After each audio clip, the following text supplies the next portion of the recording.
so in this tutorial, where we left off, let me turn off interactive rendering. So we had a really nice render as a result of having this extra kicker light over here, okay, which also had the light linking, where it was only linking the lights to this, and this, and I think the floor too, which it didn't do anything to the floor. Anyway, so like I said before, this tutorial we're just gonna group all our lights to our object, okay? Alright, so first, as previously mentioned, here's our first group and our second group, and they're labeled Adidas Stripes, Adidas Group. Let me put the Adidas Group underneath the Adidas Stripes. I'm just gonna select it, hold down the middle mouse, drag and drop it so that there's this dotted line right underneath it. I don't want it to have this box, I want it to be just this line that was just underneath it. That way, visually we see that the stripe is on top, the Adidas Group is on the bottom. You know what, let me name this Adidas Text, not Adidas Group. Anyway, so I'm gonna grab this, shift select Adidas Group, then I'm going to do Command G or Control G. Now we have one entire group. Okay, I'm gonna double click in there. I'm gonna name this Adidas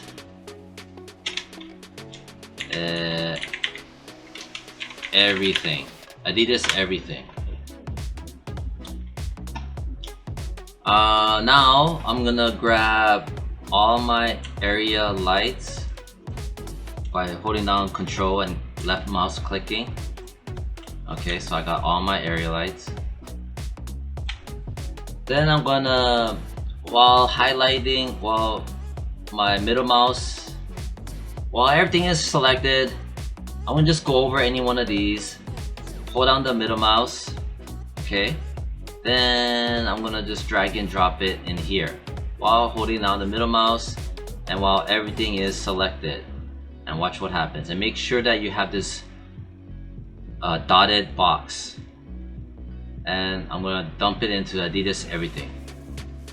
Okay, now everything is one whole group. See how it's all green? I let go, I select, everything is selected. Okay,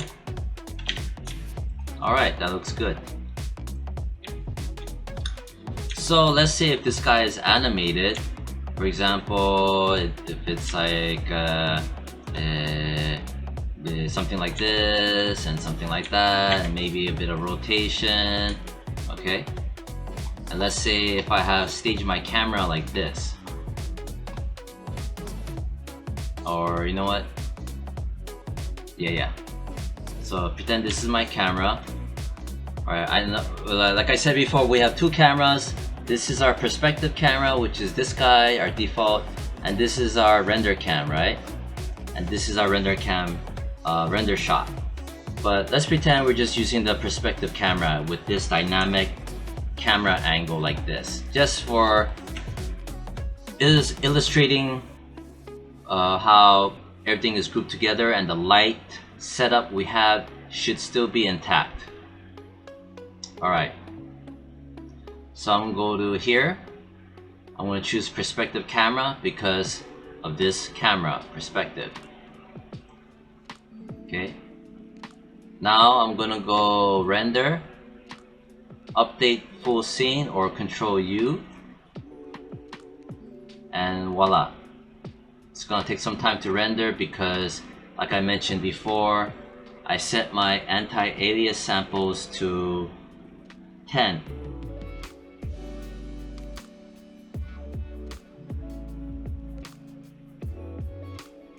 Alright, so it looks like Yeah, looks like everything rendered fine.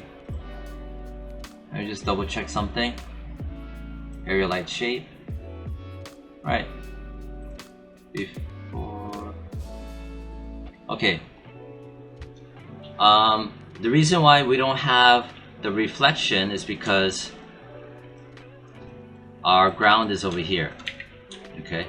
So let's say you're animating this object, your hero art asset, and it's flying through 3D space, and then let's say it's gonna land on a surface, and that's where you'll see its reflection. You know, that's how it's gonna have the identity logo reveal. It's gonna reveal itself as it's stopping and landing somewhere with the reflection. Okay, so at that point, pretend this image is flying down this way. Obviously it's not going to have a reflection, it makes no sense, but as it's flying down and making contact with a surface to have a stop, a landing stop, by then, you know, to show the reflection, then that would make a lot more sense. Maybe later I'll show you an example of that. Yeah, anyhow, so that's how you group your object all together. Let me just undo that. So there you have it. Okay. Or let's do one more render. Maybe something like this. For whatever reason. Let's go render, update full scene. But in this case, it's super bright. Okay, well maybe this is good to go over why it's super bright. Alright, so in this final part, I'm gonna explain why it's super bright and just, yeah. The reason why is that reflective surface, okay, when you view a shader that has a metallic shade to it, metallic attributes, when you view that shader from a very side angle like this, like right now we have, you know, very skewed side angle, the reflectivity is really high. Okay, that's I believe that's the IOR, index of refraction, or yeah, index of reflection or index of reflectivity. No, yeah, it's the index of reflectivity. So it causes that. This can be cheated. You could try to get away with not having this brightness, but you could either animate the strength of your spotlight, your area light. You could animate it so that, let's say for example, if the camera turns from here, right? The camera is here. Let's say it's gonna, and it's too bright. At this angle, you could animate the strength of your kicker light so it's low, and then as you're turning the camera, the kicker light raises in intensity. So for example, I'm gonna save this, and then I'm gonna hit that, update full scene.